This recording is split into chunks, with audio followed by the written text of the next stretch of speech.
Assalamualaikum, my name is Ali Moshidi bin Anwar, and today I'm going to talk about what is Tenaga Nasional Berhad, TNB. Tenaga Nasional Berhad is the Malaysian multinational electricity company and is the only electric utility company in Peninsular Malaysia, and also the largest publicly listed power company in Southeast Asia with RM99.03 billion worth of asset. TNB core activity are in the generation, transmission and distribution of electricity. Other activities include repairing, testing and maintaining power plant, providing engineer, procurement and construction service for power plant related product, assembling and manufacturing high voltage, switchgear, coal mining and lastly trading. Assalamualaikum warahmatullahi wabarakatuh. Nama saya Muhammad Salahuddin bin Muhammad. Okey, untuk TNB Core Division terbahagi kepada 5. Yang pertama sekali adalah generation, yang kedua transmission, yang ketiga distribution network, yang keempat retails dan akhir sekali yang kelima adalah subsidiaries. Okey, dalam kelima-lima division ini, division yang paling besar adalah distribution network, yang mana distribution network ini dia akan operate segala bekalan elektrik di semenanjung Malaysia. Sebelum ini ia hanya dikenali sebagai distribution saja, tapi pada tahun 2016 ia dipecahkan kepada retails dan distribution network. Dan seterusnya adalah retails, yang mana retails ni kebanyakannya akan handle customer service. Contohnya berkenaan dengan aduan bekalan, kontrak bekalan, dan akhir sekali subsidiaries, yang mana subsidiaries ni dia adalah anak syarikat kepada TNB. Sebagai contoh Rimaco, yang iaitu Repair and Maintenance Corporation, TNBR, Tenaga Nasional Berhad Research, Uniten, dan juga ECL, iaitu Tenaga Kabel Industri. Okey, untuk job opportunity terbahagi kepada 2, iaitu technical dan juga non-technical. Untuk technical, iaitu generation, grid, distribution network division terbahagi kepada 3 position, iaitu civil engineering, mechanical engineering dan juga electrical engineering. Daripada sini kita dapat lihat bahawa TNB juga menawarkan pekerjaan bidang kejuruteraan, bukan sahaja electrical tetapi civil dan juga mechanical. Dan seterusnya adalah TNB ICT. TNB ICT ni merupakan satu subsidiaries TNB yang baru ditubuhkan, bertujuan untuk explore bisnes dalam bidang ICT. Contohnya networking dan juga internet. Antara position yang ditawarkan adalah software engineering, data scientist dan juga telecommunication. Untuk non-technical pula, iaitu HR, finance, procurement, corporate communication division. Okey, untuk bahagian non-technical ini, dia menunjukkan bahawa TNB ni bukan sekadar electrical saja. Ia juga menawarkan peluang pekerjaan selain pada bidang kejuruteraan. Antara position yang ditawarkan adalah administrator, accountant, HR manager dan akhir sekali adalah corporate exec. Assalamualaikum to madam. My name is Muhammad Iqmal bin Ramli.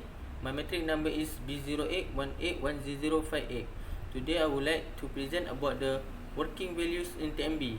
There are 6 working values, which is the first one is the integrity. So as an example, meter reader must take readings of meter properly with a program or disciplinary briefing from TNB. The second one is the forward thinking. TNB must alert and focus on what will happen on the future. The third is the collaborative. TMB must accompanied by teammate and cooperate with each other parties and agency such as PDRM and Suruhanjaya Tenaga. Number 4 is the mindfulness. TMB apply the value of mindfulness and aware with risk of electrical shock or injury. So the next working value is professionalism. Skill, knowledge and competency must be basic on workers in electricity industry. So the last one is the customer centricity.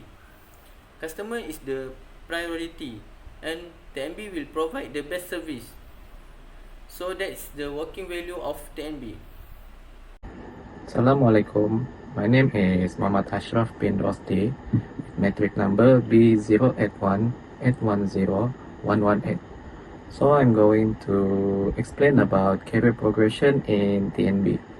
So the first one is policy maker, which is handled by CEO, CDNO, and COO.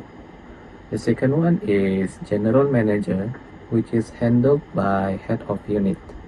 The third one is manager, which is handled by principal engineer, chief engineer. The fourth one is executor and manager, which is handled by engineers, senior engineers.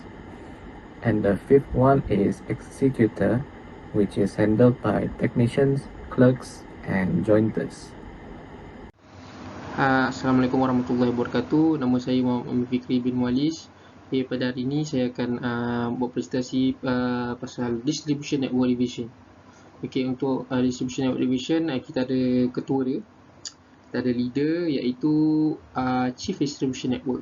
Okay, selepas tu kita ada Head SBU Metering, kita ada Head Operation, Head Asset Management, Head SBU Asset Development and juga Special Officer. Okay, untuk SBU Metering ni, SBU ni membawa maksud Strategic Business Unit, yang bermaksud maksudnya ialah sebelum pergi ke subsidi ni bermaksud anak syarikat yang sebelum dia akan buat bisnes yang non regulated. So non regulated ni maksudnya dia buat bisnes yang tak dikawal oleh Suruhanjaya. Okey, lepas tu kita ada head operation. Head operation ni kebanyakannya dia akan buat kerja-kerja teknikal seperti pasang tiang, pasang pecawang. Tu semua dia buat kerja-kerja teknikal, kerja-kerja yang fizikal lah, kerja berat. So lepas tu kita ada head asset management, head SBU asset development dan juga special officer. Okay, dia buat head SBU metering di bawahnya ada chief engineer seal. Okay, chief engineer seal ni kalau kita tengok seal dia bermaksud special engagement and special against losses. Okay, so against losses ni bila kita losses dia bermaksud kerugian hasil. So apa-apa yang melibatkan kerugian hasil yang boleh menyebabkan kerugian hasil, chief engineer seal akan nilah. So then kita ada chief engineer device management, kita ada juga general manager MDIC, kita ada head credential and strategy dan juga principal engineer SPU. Okay. So the next slide is about SEAL. SEAL is known as Special Engagement Against Losses. So what do SEAL do? Firstly is the detection of meter installation tampering, MIT. MIT is meter installation tampering occurs when TMB meters installation or meter is tampered with, altered or damaged, which cause the meter fails to record the output or actual consumption of electricity. Next is to do the deterrent works and explore new projects. They collaborate with TNB research such as data analytics, fingerprint, tech lock and wireless meter project. They also doing losses calculation and joins up with other agencies such as Suruhanjaya Tenaga, local authority and media publication. And the lastly is the enforcement of acts. Enforcement of acts in scope of electric thief. So that's all the main tasks of SEAL team in TMB. Thank you, madam. For the risk is the firstly working with unseen thing which is electricity, and the second is confront with customer who are aggressive, and the third is exposed to danger such as wild dog, electric wire and etc. And the lastly is deal with electricity thief syndicate or being followed by the syndicate. Okay, thank you. So, as conclusion, make a plan for your days. Find your interests and strategize. Sometimes things happen not according to our plan. But if you fail to plan, you are planned to fail. Develop your skills. Try to develop skills as many as you can. Competency, soft skills, and professional certificate might be useful in future. Be creative and flexible. Sometimes your job is not what you study. Just try, adapt, improvise, and repeat.